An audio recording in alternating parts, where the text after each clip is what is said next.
The minute hand on the vintage wall clock inches toward another quarter hour as I check my watch for the 100th time. 25 minutes late. The ceremony should have started 25 minutes ago. Through the window of my bridal suite, rows of white chairs stretch across the vineyard lawn like piano keys.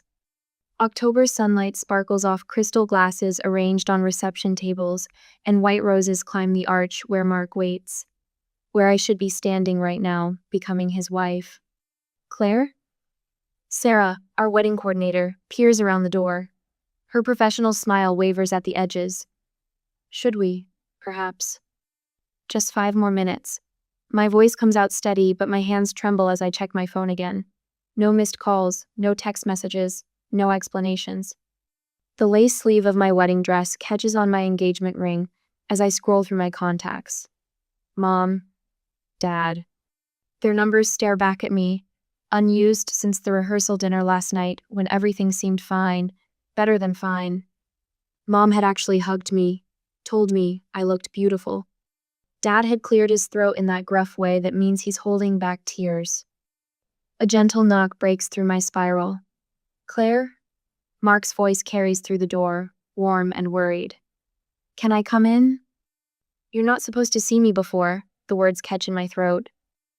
Pretty sure we're past that superstition now, sweetheart.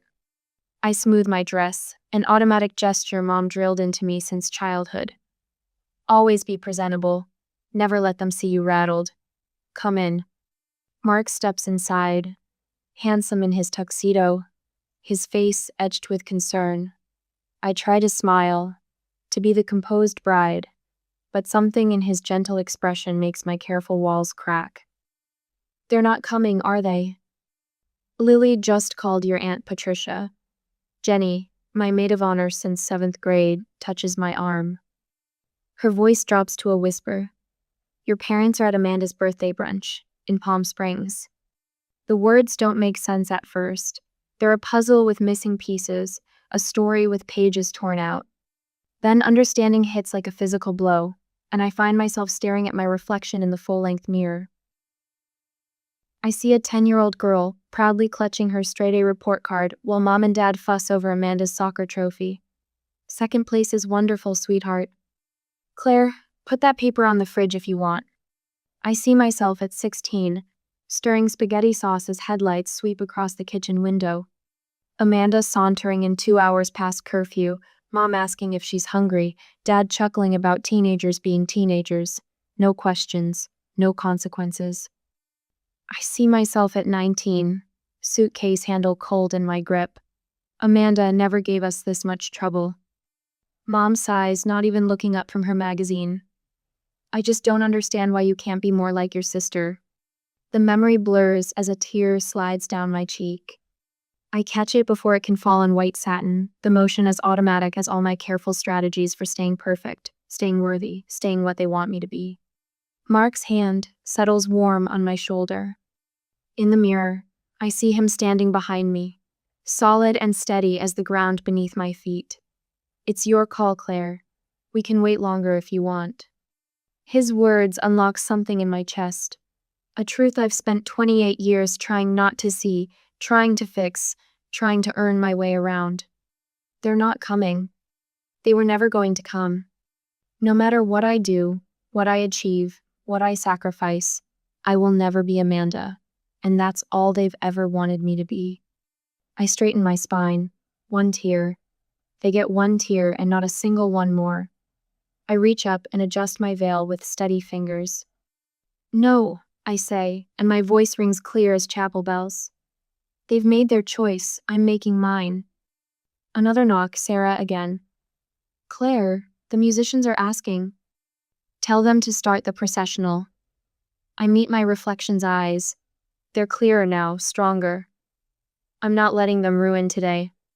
Mark squeezes my shoulder. You sure? I think of the empty chairs in the front row, saved for parents who chose a birthday brunch over their daughter's wedding.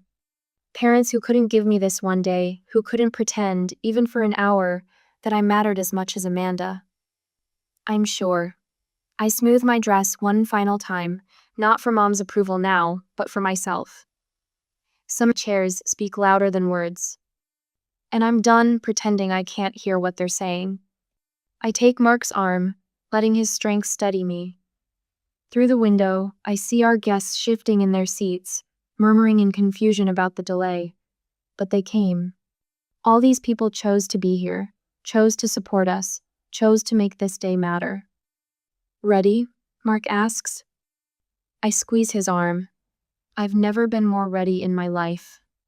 The door opens onto the rest of my life. A life where I choose who sits in the front row. A life where love doesn't come with conditions and price tags.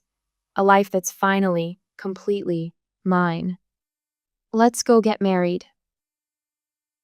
The band plays at last as Mark twirls me across the dance floor. His parents beam from their table, and for a moment everything feels perfect. Then the phones start buzzing. Not just one phone. A wave of notifications ripples through the reception tables like autumn leaves skittering across pavement. I catch Jenny's expression first, her face draining of color as she stares at her screen. She looks up, meets my eyes, and quickly glances away. Sweetheart? Mark's hand tightens on my waist. What's wrong? I don't know, but I do. Deep in my bones, I know. My own phone vibrates in the hidden pocket of my wedding dress. 3 rapid pulses against my hip, then silence. Another pulse. I keep dancing, Mark's steady presence anchoring me to this moment, to this dance that's supposed to be perfect. The song ends. Mark's father approaches, his weathered face tight with concern. He holds out his phone like he's offering up evidence at a trial. Claire, honey, you don't need to look at this right now. But I do look. The photo fills his screen. My parents beaming at an outdoor brunch table decorated with pink balloons and mimosa glasses. Amanda sits between them in a flowery sundress, her perfectly manicured hand raised in a toast. Palm trees sway in the background. The timestamp burns into my vision. 2:47 p.m., exactly when I was walking down the aisle, alone. I need some air. The words come out steady, calm, like I'm declining a dessert instead of watching my world splinter. Mark's father squeezes my shoulder. You've got family right here, kiddo. We've known you 5 years, they've had 28, and still don't see what's right in front of them. His words unlock a memory I've spent years trying to bury. Me at 22, rushing through hospital corridors with my heart in my throat. The call had come after 3 years of silence. Dad had collapsed at work. Possible heart attack. I remember bursting into the waiting room, almost colliding with Amanda. Her perfect makeup, her irritated sigh. Oh, you actually came. Dad had been fine, just severe dehydration and exhaustion. When I visited his room, his eyes had welled up. Real tears, I'd thought at the time. Now I wonder if they were just another performance. Claire? He'd gripped my hand. We're in trouble, sweetheart. The medical bills, the mortgage. I wrote the first check that night. $16,000 over 8 months while I was saving for this wedding. Every time I handed over money, they'd defend me when Amanda made her snide remarks. Every time I paid another bill, Mom would actually listen when I talked. For a while, I thought I'd finally cracked the code, found the price tag for their love. Remember when Amanda said I was rushing to beat her to something? I smoothed my dress, a nervous habit Mom drilled into me. That was right after they cashed my last check. Mark's jaw tightens. He knows what comes next. We'd been stuffing wedding invitations when Mom called. We'll try our best to make it, dear. You know how busy things get. Busy. Like Amanda's birthday brunch wasn't planned months ago. Like they hadn't RSVP'd yes to both events, knowing exactly what they were doing. A protective circle forms around us, Mark's parents, Jenny, friends who've watched this pattern play out for years. They create a barrier between me and the curious whispers, the pitying glances. Their love wraps around me like a bulletproof vest, absorbing impact after impact. The flowers are beautiful, Jenny says, squeezing my hand. The ceremony was perfect. The wine is amazing. They're the ones missing out, not you. She's right. The reception sparkles under market lights. Laughter bubbles up from the tables. Love flows as freely as the wine. But there's a hollow space in my chest where acceptance should live. Later that night, I sit on the hotel bed still in my wedding dress, staring at my phone. Mom's contact photo glows on the screen, a Christmas snapshot from before Amanda learned she could do no wrong. My finger hovers over the keyboard. The message takes shape, each word a stone I've carried for years finally set down. You made your choice today, and now I'm making mine. The response is instant, Mom's face filling my screen for an incoming call. No text, no apology, just the expectation that I'll answer, explain myself, smooth things over. Make their choices okay, like always. I silence the phone and turn to Mark. They still don't understand what they've done. He pulls me close, careful of my dress. No, they don't, but I understand exactly what I've got. Outside our window, the vineyard stretches into darkness, rows of vines like patient sentries. Stars speckle the sky, each one a pinprick of light in the vast black. I think about family loyalty, about the weight of expectations versus the warmth of real love, about what we owe the people who created us and what we owe ourselves. The debt has never been mine to pay. It's taken a wedding day betrayal to show me that truth. I curl into Mark's side, letting the last tears fall. Tomorrow, we'll face whatever comes next. Tonight, I'm exactly where I belong, wrapped in the arms of someone who shows up, who stays, who loves without a price tag attached. For the first time in 28 years, that feels like enough. 3 weeks later, thank you cards scatter across my kitchen table like autumn leaves. Each pristine white envelope represents someone who chose to witness our wedding day, to celebrate our love. My hand cramps from writing personal messages, but I welcome the discomfort. It keeps me focused, keeps me from checking my phone, even though it hasn't buzzed in a week. The doorbell shatters my concentration. Not a gentle press, a prolonged ring that makes my shoulders tighten. I already know who it is before I open the door.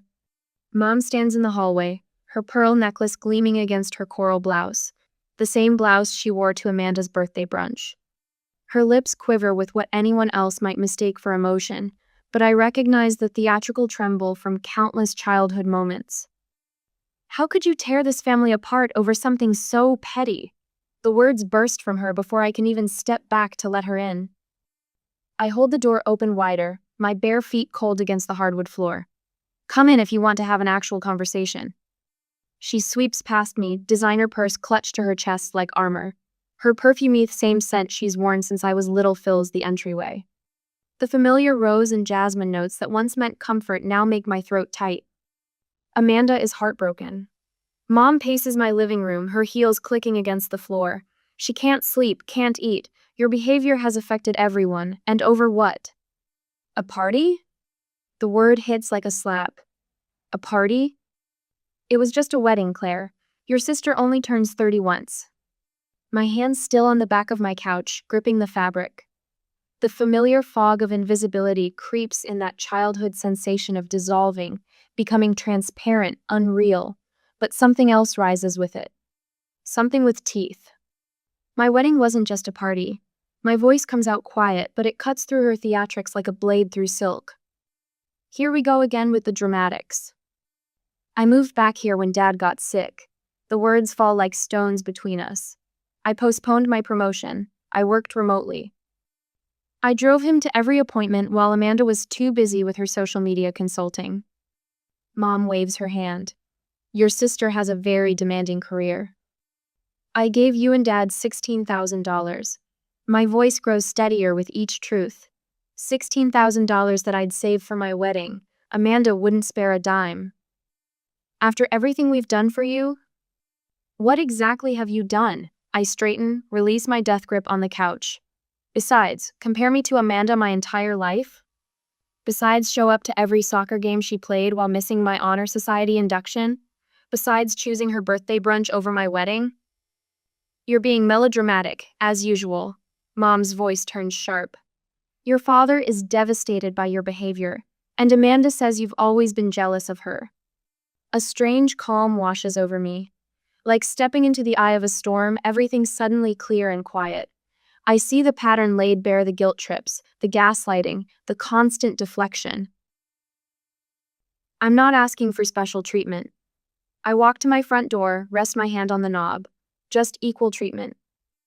And until you can acknowledge what you did, what you've been doing my whole life, we have nothing more to discuss. Claire Elizabeth Morgan, you will not dismiss me. Yes, I will. I open the door. Not with a dramatic swing, but with the quiet determination I learned from years of being the responsible one, the reliable one, the invisible one. Goodbye, Mom. She stands there, mouth opening and closing like a fish suddenly finding itself on dry land. Then her face hardens into familiar lines of disapproval. You'll regret this. When you have children of your own, you'll understand what you've done to this family. The door closes behind her with a soft click. My hands don't shake, my eyes stay dry. The fog of invisibility has burned away in the sunlight of truth. My phone rings.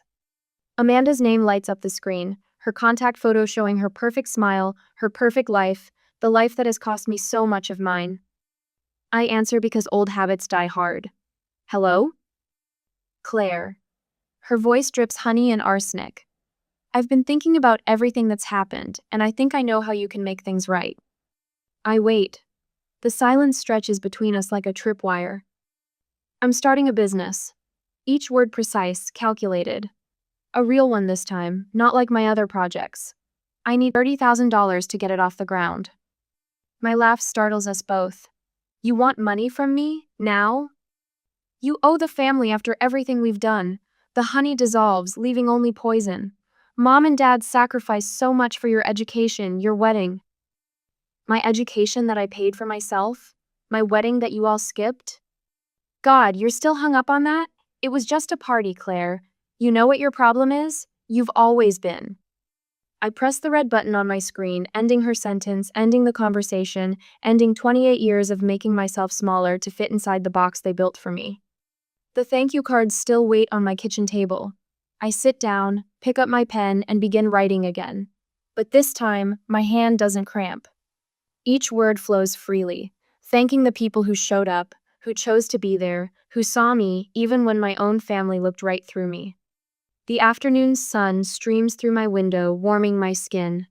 Outside, traffic hums, birds call, life continues. And for the first time in as long as I can remember, I feel solid, real, whole. My phone buzzes again, and again, and again. I reach over, turn it face down, and keep writing my thank you notes to the people who deserve my gratitude. The people who taught me that family isn't about blood or obligation or guilt. It's about choice. And I'm finally making mine. You think I owe you $30,000? The words tumble from my lips before I can stop them. My free hand grips the kitchen counter, knuckles white against the granite. Don't be dramatic, Claire.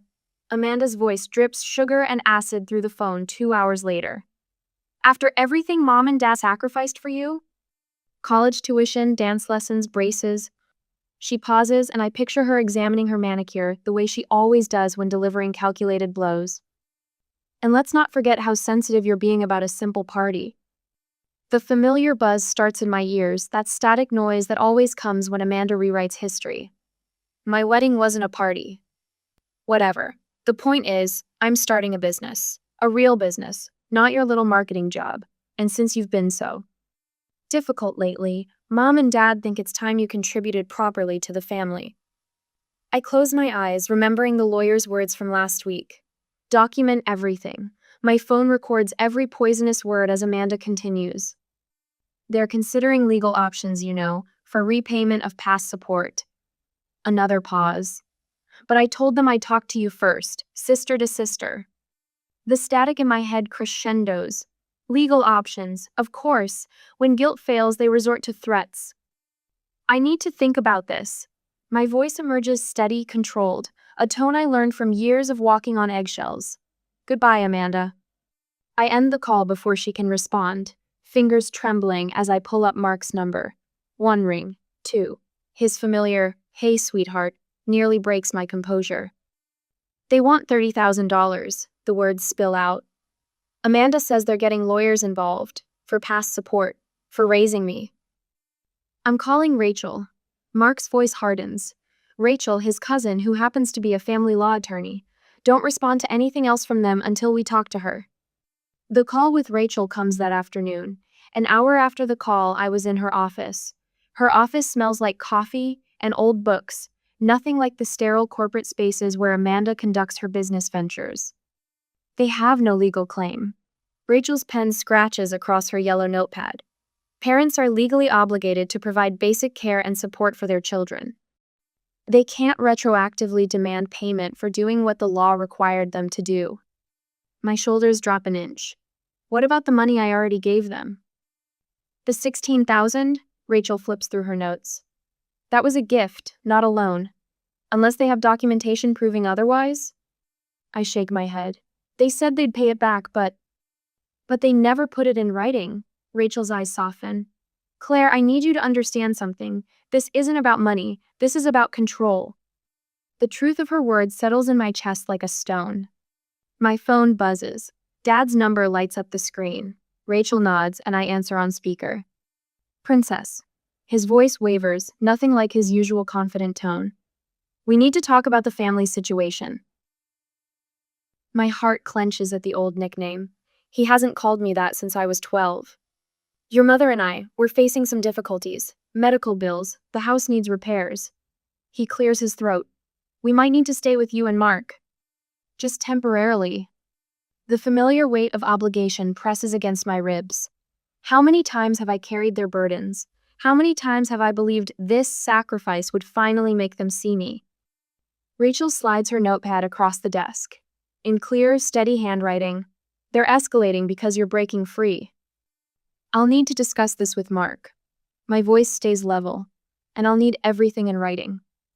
Writing? Dad's tone sharpens. We're family, Claire. Family doesn't need contracts. Family also doesn't skip their daughter's wedding for a birthday brunch. The silence stretches between us like a rubber band about to snap. I'll text you later, I say, and end the call. Rachel hands me a tissue. I hadn't realized I was crying. That evening, Mark and I sit at our kitchen table, property listings spread before us. The renovation project we'd planned for next year suddenly feels suffocating. Too close, too accessible. The Seattle job offer is still open. Mark's hand covers mine. They'd want me to start next month. 5 states away. Far enough that dropping by unannounced would require real effort. My phone chimes. A text from Mom. Your sister needs our support right now. Why are you being so selfish? I type 6 words. I've consulted an attorney. No more money. The response comes in a barrage. First Amanda, you ungrateful little snake. Then Mom, after everything we've done for you. Dad, your mother is heartbroken. We're a team. Mark's voice anchors me as the messages pour in. Their manipulation stops now.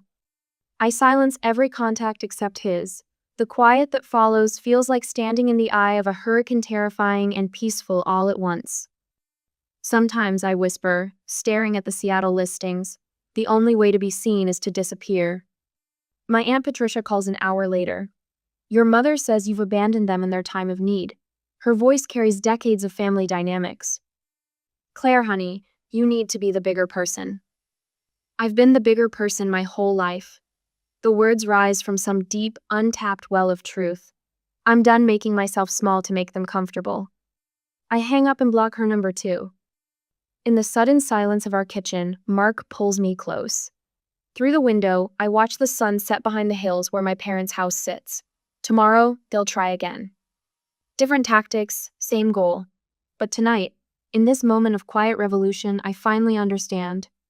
Their power over me was always an illusion, one I chose to believe. I turn away from the window and face my husband. Call Seattle, tell them we'll take it. The rest of the evening passes in a blur of logistics and listings. But underneath the planning, a strange lightness fills my chest. Not happiness, not yet, but something closer to freedom. My phone sits silent on the counter, dark screen reflecting the kitchen lights. In its black mirror, I see the ghost of who I used to be, good daughter, the reliable backup, the endless well of support. She's gone now, and in her place stands someone stronger.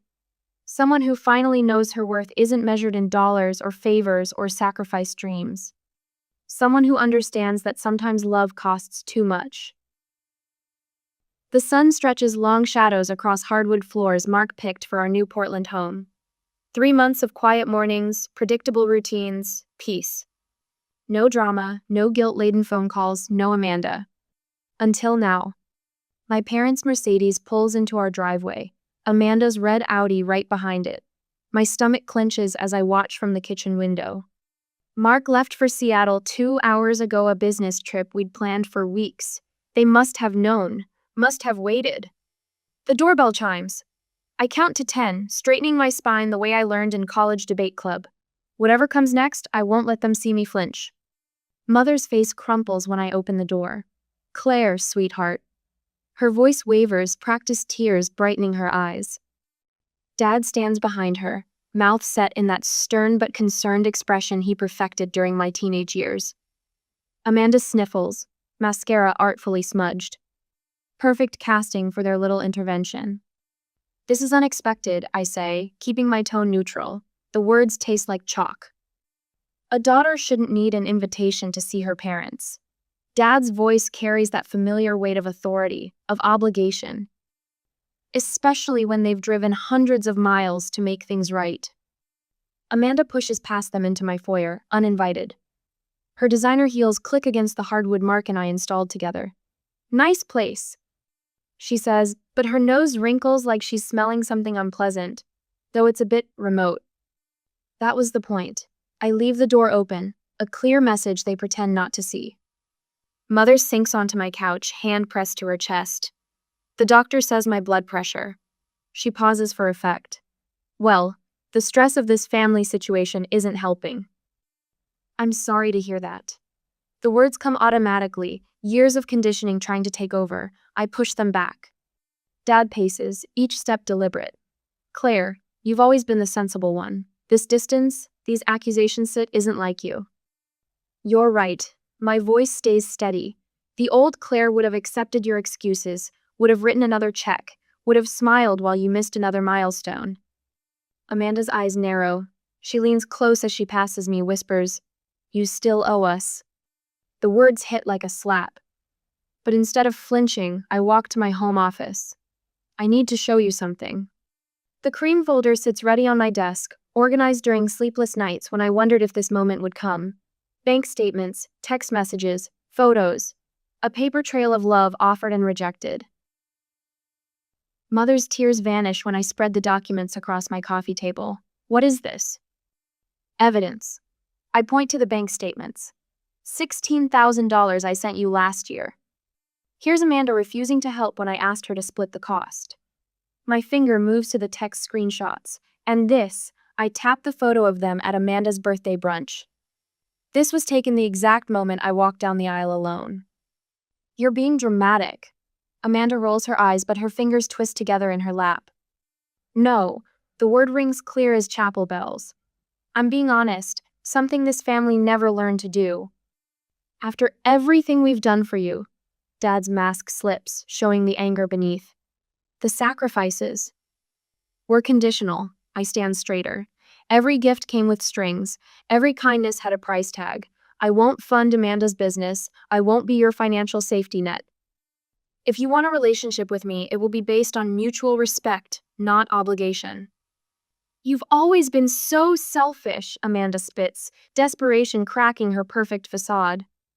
Mother collapses into genuine tears now, not the delicate ones she practiced in her mirror. Dad's face flushes dark red. None of them ask about my life here, my happiness. The promotion I mentioned in the Christmas card they never acknowledged. I walk to the door, hold it open wider. I think it's time for you to leave. Claire. Mother stands, smoothing her skirt. Don't do this. Don't throw away your family over. Over what? My wedding day? The lifetime of playing second choice?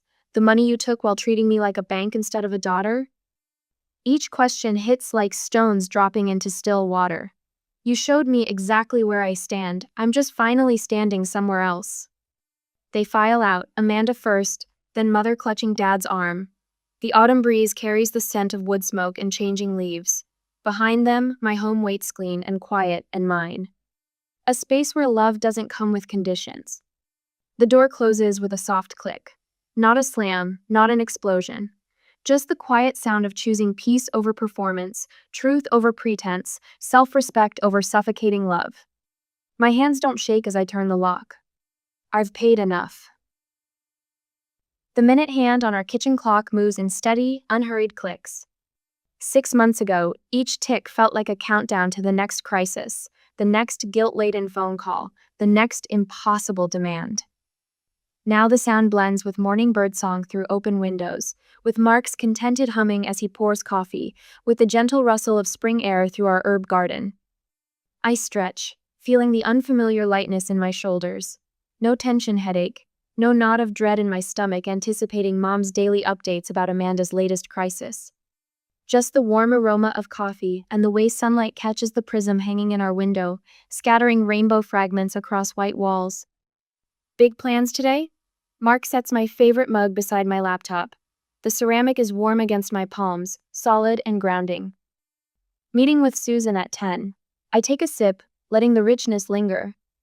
My therapist suggested savoring small moments like this, building new neural pathways to replace the old tracks of anxiety. Then I thought I'd start planning our first real Christmas, just us. Mark's eyes crinkle at the corners. He knows what this means. No elaborate performances of family harmony, no walking on eggshells around Amanda's latest grievance, no carefully orchestrated gift exchanges designed to prove our worth. What are you thinking? He settles into the chair beside me, his knee brushing mine in quiet solidarity. A small tree. The vision unfolds as I speak. Those old glass ornaments we found at the vintage store, stockings by the fireplace. Maybe invite your parents and my Aunt Patricia, people who actually want to be here. People who see you, Mark adds softly. The words settle in my chest like sunshine. 6 months of therapy have taught me to sit with moments like this instead of deflecting them. Susan would be proud. I had that dream again last night. I tell him, tracing the rim of my mug. The one about the empty chairs at the wedding. But this time, they didn't feel like wounds. They felt like spaces cleared for something better to grow. Mark's hand finds mine across the table. We sit in comfortable silence, watching light play across our walls. Such a simple thing, this peaceful morning routine. Such a hard-won victory. The doorbell chimes, and for the first time in months, my pulse stays steady. No more surprise ambushes from family members wielding guilt like weapons. This is Julie from my support group, right on time for our walk. She grins when I open the door, her silver hair caught in the breeze. Ready to save the world? One scared 20, something at a time.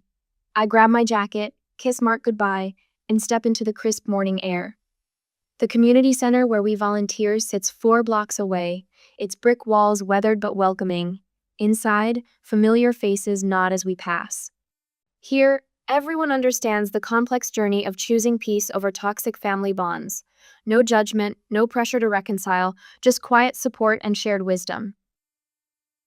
My first appointment today is with Rachel, barely 23, clutching tissues as she describes her mother's latest manipulation attempt. 6 months ago, her story would have cracked my careful defenses. Now I can sit with her pain while maintaining healthy boundaries of my own. But if I don't help them with the down payment, they'll lose the house, Rachel whispers. What kind of daughter lets that happen? A daughter who recognizes that her worth isn't measured by her bank account. The words flow naturally now, hard-earned truth rather than rehearsed wisdom. You're not responsible for fixing their financial choices. Recognition flickers in her eyes, the same awakening I felt that day in our sun-filled kitchen, saying no to Amanda's business loan demand. Rachel straightens slightly, tissues forgotten in her lap. Later that evening, Mark and I host dinner for our chosen family. Julie and her partner, 2 couples from our neighborhood, my Aunt Patricia who drove up from Eugene. Our dining room hums with genuine laughter, with conversations that flow without hidden agendas or veiled criticisms. I raise my glass, catching Mark's eye across the candlelight, to finding the courage to choose peace, even when it's the harder path. The words echo off walls that have never heard a manipulative accusation, never witnessed a guilt-fueled breakdown. This space is ours, filled only with relationships we've chosen to nurture. After our guests leave, I stand on the back porch, watching the sun paint the sky in gentle oranges and pinks. A year ago, I would have been compulsively checking my phone, bracing for the next family emergency. Now the only sound is the soft click of the door as Mark joins me, his familiar presence steady as the ground beneath my feet. Peaceful evening, he murmurs, wrapping an arm around my waist. I lean into his warmth, watching stars emerge above Portland's twinkling lights. The truth settles over me like a soft blanket. Sometimes the family you're born into teaches you what love isn't. And that lesson, painful as it is, helps you recognize what love truly is. This quiet contentment, this mutual support, this freedom to exist without constant judgment or demand. Mark's chest rises and falls against my back, our breathing synchronized in the gathering dusk. No words needed, no performances required. Just this moment, this peace, this life we're building together. This is what coming home really means. I count the last $5 bill and place it carefully atop the stack. $400 exactly. The bills tremble slightly between my fingers as I slide them into the envelope marked rent in my neat handwriting. Another month, another payment to live in my own childhood bedroom. Downstairs, laughter erupts. Mom's musical chuckle followed by Dad's hearty boom. Then Lennox's voice, excited and breathless, discussing something about campus tours and dorm options. You should have seen the student center, Mom. It had this amazing atrium with... I press my lips together and try to focus on sealing the envelope, but my hands won't stop shaking. My small desk, the same one I've had since 6th grade, sits wedged between my narrow bed and the wall. The room feels smaller every month, shrinking with each rent payment, with each reminder that I am a tenant now, not a daughter. The theater department looked incredible, Lennox continues, her voice carrying up the stairs. And the dorms had these big windows overlooking the quad. Dad says something I can't quite catch, his voice warm with pride. I tuck the envelope into my worn leather wallet and check my phone. My shift at Sunflower Bakery starts at 5 a.m. The alarm is already set for 4:15. I stand up, my legs stiff from sitting cross-legged too long. My room is tidy by necessity, there's no space for clutter. A single bed with a faded quilt. The small desk. A dresser with 3 drawers. The bookshelf where I keep my textbooks, carefully arranged by course. No posters on the walls anymore, no trinkets, nothing unnecessary. We need to talk about your allowance while you're at school, honey, Mom says downstairs, her voice rising with excitement. I freeze. Allowance? I think $200 a month should cover your personal expenses, Dad adds. Textbooks we'll handle separately, of course. My throat tightens. Something hot and sharp presses behind my eyes. And Rick down at the dealership said he can hold that blazer for another 2 weeks. Dad continues, his voice brimming with satisfaction. Perfect timing for your graduation. Just the right SUV for a college freshman. We're so proud of you, sweetheart, Mom chimes in. We've been building this college fund since you were little. Nothing but the best for our girl. The college fund. The words hit me like a physical blow. I sink back onto my bed, the springs creaking beneath me. Why wasn't there a college fund for me? 1 year ago. Graduation day. The borrowed dress from my cousin Melissa because Mom said buying one wasn't practical. The tight smiles during photos. The serious talk afterward at our kitchen table.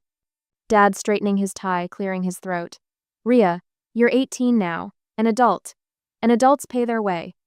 Mom nodding, her eyes not quite meeting mine. $400 rent starts next month. You cover everything else, your phone, your car insurance, your food. I blink rapidly, pulling myself back to the present. The memory feels like a bruise I keep pressing, expecting it to hurt less each time. It never does. My alarm rings at 4:15 a.m. By 4:30, I'm biking through the dark streets to the bakery. At noon, I race to campus for classes until 4. Then freelance writing jobs until midnight, hunched over my laptop, eyes burning. The budgeting notebook sits open on my desk, its columns of numbers, a puzzle I can never quite solve. Rent, $400. Phone, $60. Car insurance, $112. Textbooks this semester, $327. The equation never balances. My designated shelf in the refrigerator stays nearly empty. The handwritten label, Rhea's Food, feels like a joke some weeks. I skip lunch to afford gas. Meanwhile, Lennox orders pizza with friends, the empty boxes left on the counter. Tonight, after a failed literature assignment and a double shift that left my feet aching, I stand in front of my small desk and stare at the envelope marked, Rent. The tears I've been holding back all day finally spill over. My fingers reach for my phone, scrolling to Grandpa Everett's number. My throat feels raw like I've swallowed glass, but I press the call button anyway. The phone rings 3 times before his warm, familiar voice answers. "Rhea? Sweetheart, it's late. Everything okay?" I open my mouth to speak, to say I'm fine, to apologize for calling at midnight. What comes out instead is a broken whisper. "Grandpa, I can't do this anymore." My composure, the wall I've built so carefully these past 12 months, crumbles entirely. My shoulders shake with silent sobs as I clutch the phone, tears falling onto the envelope below. "I'm so tired," I whisper, the admission breaking something loose inside me. "I'm so tired." I sink deeper into my narrow bed, the springs protesting beneath me. Words stick in my throat. "I'm here," he says, his tone shifting from sleepy to alert. "Talk to me." I work 60 hours a week. The confession spills out, quiet but steady. Bakery at dawn, classes all afternoon, freelance writing until midnight, and my voice catches. I still pay them $400 rent to live in my childhood bedroom. The silence stretches between us, heavy with his unspoken concern. "Sometimes I skip lunch," I whisper, shame heating my face despite no one being here to witness it. The shelf in the fridge with my name, it's almost always empty. I can't afford groceries and textbooks in the same week. "Rhea Elizabeth." His voice hardens slightly, the rare use of my middle name signaling his distress. "Why didn't you tell me sooner?" I stare at the ceiling, following a hairline crack I've memorized during countless sleepless nights. I thought it was normal, growing up, becoming responsible. The words taste bitter. Meanwhile, Dad's buying Lennox a brand new blazer for graduation. A college present, he called it. The line goes so quiet I check to make sure the call hasn't dropped. Then Grandpa clears his throat. "What did you say about a blazer?" "For Lennox. They're holding it at the dealership. And they've set up a college fund for her." My voice wavers.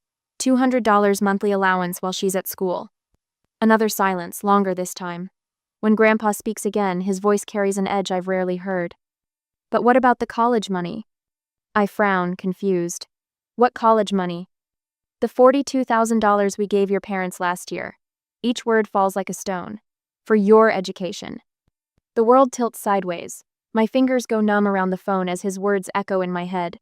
$42,000. My education. What are you talking about? I barely recognize my own voice. "Your grandmother and I withdrew it from our retirement account." The tremor in his voice betrays his age, his controlled anger. "We transferred it directly to your parents' joint account last June. 2 weeks before your high school graduation." My free hand presses against my mouth, stifling a sound between a gasp and a sob. "They promised it was for your college tuition, your apartment, your books." He pauses, breath ragged. "They showed us brochures from state universities, talked about how proud they were of you." The room spins around me. Lennox's SUV. The mysterious college fund they've mentioned for her. The timing of their sudden demand for rent. "I have the bank withdrawal receipt." Grandpa continues, his voice steadying with resolve. "And the transfer confirmation with both their signatures.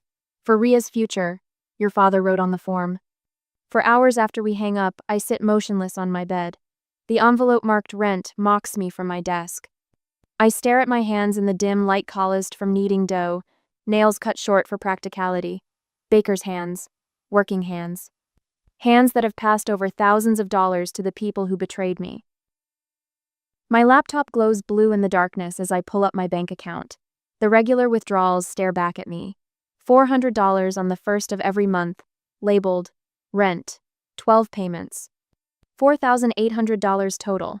Nearly $5,000 while they sat on $42,000 meant for me. My mind calculates unbidden. Lennox's new blazer, approximately $34,000. Her monthly allowance, $200. The college fund, they mentioned downstairs. My money, my future, my sacrifice. The betrayal burns through my chest, settling into something harder and colder than I've ever felt before. Not just the money, though, that would be enough, but the calculated cruelty of it. Making me pay rent while holding my college fund. Watching me work myself to exhaustion while planning my sister's carefree campus life. My phone lights up with a text message. "Grandpa, I'm coming to town tomorrow. First bus arrives at 10:15 a.m. Before I can respond, another message appears. This wasn't yours to lose, and it's not theirs to take. My thumb hovers over the screen. Fear mingles with the anger coursing through me. Confronting them means everything changes. The fragile pretense of family, shattered beyond repair. But something else rises within me. Unfamiliar yet somehow right, a fierce sense of justice that straightens my shoulders and steadies my hands. I'll meet you at the house, I type back. The plan forms between us in short, determined messages. Evidence, confrontation, consequences. For the first time in a year, I don't set my alarm for the bakery. Tomorrow requires a different kind of strength.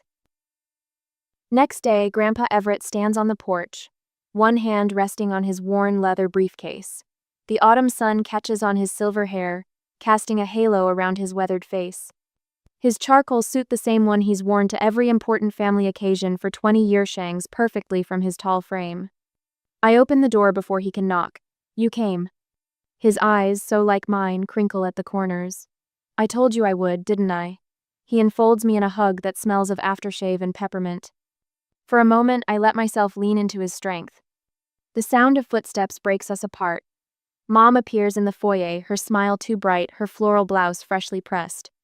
Everett, what a wonderful surprise. She kisses his cheek, careful not to smudge her lipstick. Robert, look who's here. Dad emerges from his study, extending his hand. Good to see you, Everett. You should have called ahead. We'd have made plans. This isn't a social call. Grandpa's voice remains pleasant, but his grip on the briefcase tightens. Mom's smile doesn't waver. Come in, come in. Lennox just got her SAT scores back. 98th percentile. Harvard's practically a guarantee now. Stanford's my first choice, Mom. Lennox bounces down the stairs in her cheerleading uniform, ponytail swinging. Hi, Grandpa. Hello, sweetheart. Grandpa nods at her, then looks directly at me. I stand straighter, drawing strength from his steady gaze. Robert, Diana need to discuss something important. He walks past them into the dining room without waiting for permission. My parents exchange a quick glance, confusion flickering between them. Mom gestures toward the kitchen. Lennox, honey, why don't you? She should hear this too. I say, my voice quieter than intended but firm enough to stop Mom mid-sentence. We follow Grandpa to the dining table, the same oak surface where, a year ago, my parents laid out their expectations of rent and adulthood. Grandpa sets his briefcase down with a soft thud and clicks open the brass latches. Dad sits at the head of the table, adjusting his collar. What's this about, Everett? I place my latest pay stubs beside Grandpa's bank records, the evidence of our separate realities laid bare on the dining room table. While you bought Lennox a new SUV, the words taste bitter on my tongue. While you set up her college fund. Dad's face reddens. You were supposed to be an adult, learning responsibility. Responsibility? Grandpa's voice rises. You stole her future and called it a lesson. Mom begins to cry, quiet tears that smear her mascara. We never meant. You meant exactly what you did, I interrupt, surprising myself. You decided I was worth less. The truth hangs in the air between us, undeniable and ugly. Grandpa stands, his height suddenly imposing. Here's what happens now. You will repay every cent of Ria's money or you're both out of the will. Dad's face pales. Everett, be reasonable. I'm being perfectly reasonable. Grandpa places his hand on my shoulder. And Ria, my home is yours, for as long as you need. No rent, no conditions. You can't just take her, Mom protests. Take her? Grandpa's voice drops to a whisper that somehow fills the room. She's 22 years old, Diana. You can't keep charging her to exist in your home while spending her college fund on her sister. A small sound draws our attention to the doorway. Lennox stands frozen, tears streaming down her face. Is that true? She asks, looking at our parents. You spent Ria's money on my car? Dad stands abruptly. This is between the adults, Lennox. No. My voice surprises me again with its strength. This concerns her too. She deserves to know what her future is being built on. Lennox's eyes meet mine across the room wide, shocked, and suddenly older. For the first time in years, I see my sister instead of my replacement. Pack your things, Ria, Grandpa says quietly. You don't have to spend another night here. Mom reaches for my hand. Honey, we can work this out. I step back from her touch, feeling the distance between us like a physical thing, a gap that's been growing for years while I pretended not to notice. No. I say simply. I don't think we can. Dad slams his palm against the table. This is ridiculous. After everything we've done for you. Everything you've done? Grandpa's voice cuts through the room like a blade. You've been stealing from your own daughter and calling it parenting. The silence that follows feels like the first honest moment this family has shared in years. The next day, the cardboard box sits open on my bed, half filled with the sparse collection I call possessions. My hands move methodically, folding each shirt with precision, stacking each book by size. The room feels different to daylighter somehow, as if the walls themselves anticipate my departure. I place my old teddy bear on top, his worn fur catching the afternoon light. For a moment, I hesitate, then tuck him firmly into the corner of the box. 22 feels too old for stuffed animals, but Grandpa won't judge. The note takes 3 attempts. First draft, too angry. Second, too apologetic. Third, just right. I'm moving in with Grandpa, don't call me. 5 years of accumulated resentment distilled into 9 plain words on college-ruled paper. I leave it centered on the stripped mattress, weighted down with my house key, the one I never needed to return because, technically, I've been a paying tenant. Downstairs, the house remains quiet. Mom at her book club. Dad at the office. Lennox at cheer practice. The perfect window for a clean break. I slide open my sock drawer and remove the small jewelry box buried beneath practical cotton pears. Inside gleams my graduation gift from Grandpa's silver pendant watch that belonged to Grandma. Too precious to wear daily. I saved it for special occasions. This qualifies. The kitchen counter looks immaculate as always. Mom's domain, where she creates elaborate meals for Dad and Lennox, while my shelf in the refrigerator holds yogurt cups and apples. I place my key beside the fruit bowl, metal against polished granite. The sound feels final. No note here. No explanation beyond the simple absence of my presence. I carry the box to my Karth, ancient Corolla, purchased with my own bakery wages. The passenger seat accepts my box without complaint. One trip, 22 years condensed to a single cardboard container. Something about that feels both pathetic and liberating. As I back out of the driveway, I don't look in the rearview mirror. Some views aren't worth revisiting. The highway stretches before me, 30 minutes to Grandpa's house on the other side of town. Traffic moves steadily, ordinary people living ordinary Tuesday afternoons with no idea that my life just split into before and after. Grandpa waits on his porch, rocking chair creaking a steady rhythm. His silver hair catches sunlight, his weathered hands resting on denim-covered knees. At 74, he stands straighter than men 20 years younger, his carpenter's posture a testament to decades of honest work. There she is, he calls, voice warm as fresh bread. He doesn't rush toward me, doesn't make a fuss. Just waits while I park and gather my box. This all you bringing? He eyes the single container. Everything worth keeping. He nods, understanding the weight of unspoken things. Come on in then. Got your room ready. The house smells of coffee and old books, the familiar scent of my childhood sanctuary, small but impeccably maintained, with handcrafted bookshelves lining every available wall. Where my parents' home showcases status, Grandpa's showcases stories. He leads me down the short hallway to what had always been his study. The desk remains but has been pushed against the window. A twin bed with a blue quilt occupies the opposite wall.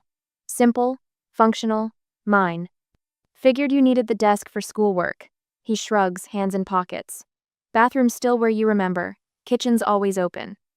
Grandpa, my voice catches. None of that now. He pats my shoulder. Family takes care of family. Real family, that is. I place my box on the bed, suddenly conscious of how little I own. I can pay rent. I have savings now that. Absolutely not. His tone brooks no argument. You focus on finishing school. Store needs help anyway. 15 hours a week, we'll call it even. The bookstore. Everett's Books and Curiosities. The downtown cornerstone he's run for 40 years. My childhood refuge of hidden corners and endless adventures. Deal. I extend my hand formally and he shakes it with a chuckle. Dinner's at 6. Nothing fancy. Get yourself settled. Left alone, I unpack with deliberate care. Clothes in the small dresser, books on the empty shelf above the desk. Laptop connected to the outlet. Each item placed with intention, marking territory in a way I never could in my childhood room. The bed welcomes me when I finally sit, Spring's accommodating rather than protesting. Through the window, sunlight filters through oak leaves, casting dappled shadows on hardwood floors. No alarm set for 4:15 a.m., no rent envelope waiting to be filled. Sleep finds me between one breath and the next, deeper and more complete than any I've known in years. Morning arrives without the shriek of alarms, birds outside the window, coffee scent drifting from the kitchen. My phone shows 7 missed calls from Mom, 3 from Dad, and a barrage of texts from Lennox ranging from confused to furious. I leave them all unanswered. 3 weeks later, Grandpa and I establish routines with surprising ease. Breakfast together, classes for me, store hours for him, dinner discussions about books and customers. Evenings of quiet companionship, him with crosswords, me with textbooks. The bookstore becomes my afternoon sanctuary, dusty shelves and regular customers offering stability my life had lacked.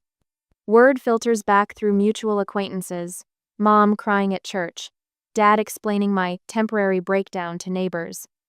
The real news comes from Lennox's friends who visit the bookstore. Lennox told to get a part-time job. The SUV downgraded to a used sedan. College housing changed from private dorm to shared accommodation. The financial reality has finally hit home. Another week passes. Then 2. The calls taper but never cease entirely. Each missed connection builds a wall between past and present, brick by digital brick. One Thursday afternoon brings unexpected confrontation. The bookstore bell jingles as I shelve new arrivals. I turn, customer smile ready, only to find Lennox standing in the history section, school backpack slung over one shoulder. Her eyes shine with unshed tears. You ruined everything. I continue shelving, hands steady despite my pounding heart. Hello to you too. Mom cries every night. Dad had to cancel his golf membership. My graduation party got downsized. She counts grievances on manicured fingers. Because of you. The accusation hangs between us, bitter as unripe fruit. I place the final book of biography of Eleanor Roosevelt and face my sister fully. Talk to Mom and Dad, I say, voice even. They stole from me. $40,000? That's crazy. They wouldn't. $42,000. Grandpa's retirement money meant for my college. The numbers no longer hurt to say. They took it, then charged me rent while working me to exhaustion. Her mouth opens, closes, opens again. But the college fund. They said they saved for years. Ask them where that money came from. I straighten a row of classics. Ask them why I paid rent while you got allowance. It's not my fault. Her voice rises, drawing attention from the elderly man browsing nearby. I never said it was. Something in my calm reply deflates her anger. She slumps against the bookshelf, suddenly looking younger than 17. Everything's different now, she whispers. They fight all the time. Mom said we might have to sell the house. I should feel vindication. Instead, a hollow ache fills my chest. That's between you and them. You have to come back. Fix this. No. The word emerges without hesitation. I don't. Her face crumples, tears spilling over. So you're just abandoning me? Some sister. The accusation stings, but not enough to weaken my resolve. I'm a phone call away, Lennox. Always have been. But I won't live in that house again. She wipes her eyes angrily, mascara smudging across her cheek. They're telling everyone you had a nervous breakdown. A surprising laugh escapes me. Of course they are. I walk to the counter, find a business card, and write my number on the back. Here. This line stays open for you. Always. But Mom and Dad? They're blocked. She takes the card, staring at it like an unfamiliar object. I don't understand any of this. You will. I return to my shelving cart. Start by asking the right questions. After she leaves, I pull out my phone and block my parents' numbers with 2 decisive taps. The action brings no joy, only quiet certainty. The line to Lennox remains open, a single bridge to my old life, maintained on my terms alone. That night, sleeping beneath Grandpa's roof, I dream of empty rooms and full bookshelves, of keys returned and doors finally locked from the outside. The morning sun slants through the bookstore windows, casting golden rectangles across the hardwood floor. I arrange a display of mystery novels, my fingers lingering on the embossed cover of a first edition. 4 months at Grandpa's store, and already this space feels more like home than my childhood bedroom ever did. Special delivery, Grandpa calls, pushing through the door with a cardboard tray balancing 2 coffee cups. His silver hair catches the light as he sets the tray on the counter. 1 black coffee for me, 1 vanilla latte for the star employee. I accept the cup with both hands, savoring the warmth. Thanks, Grandpa. How's that American literature paper coming along? Turned it in yesterday.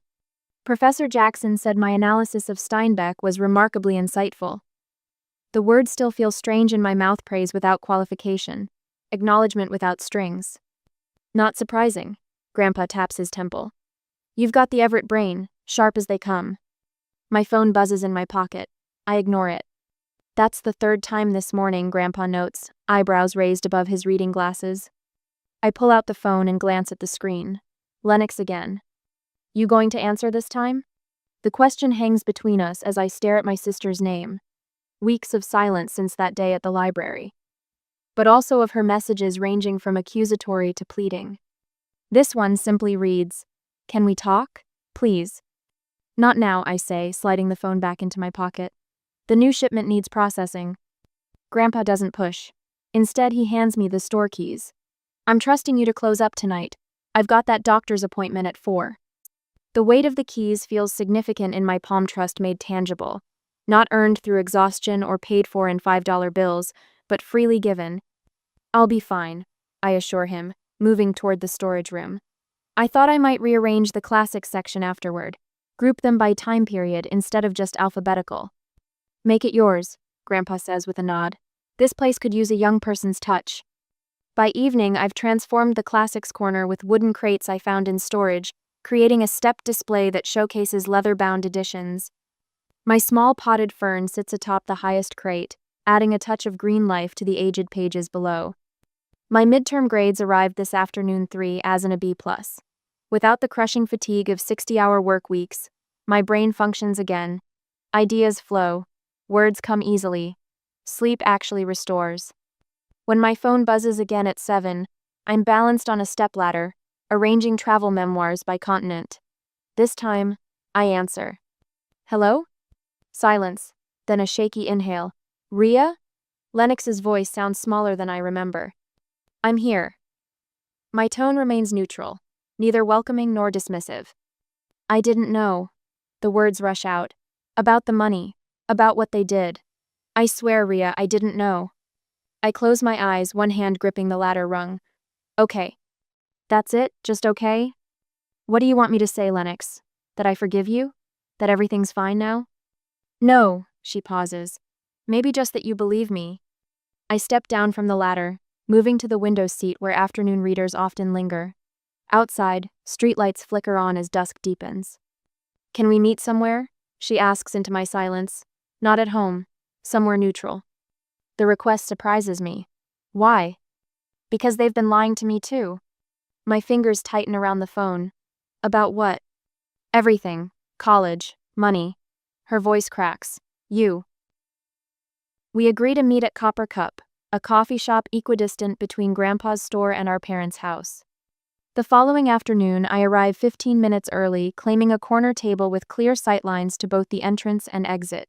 Old habits. Lennox walks in 5 minutes late, her usual confidence diminished. Her hair hangs straight instead of styled, her clothes simple rather than trendy. She spots me and hesitates before approaching. Thanks for coming, she says, sliding into the seat across from me. I nod once, waiting. After you left, everything changed. She stares into her coffee cup.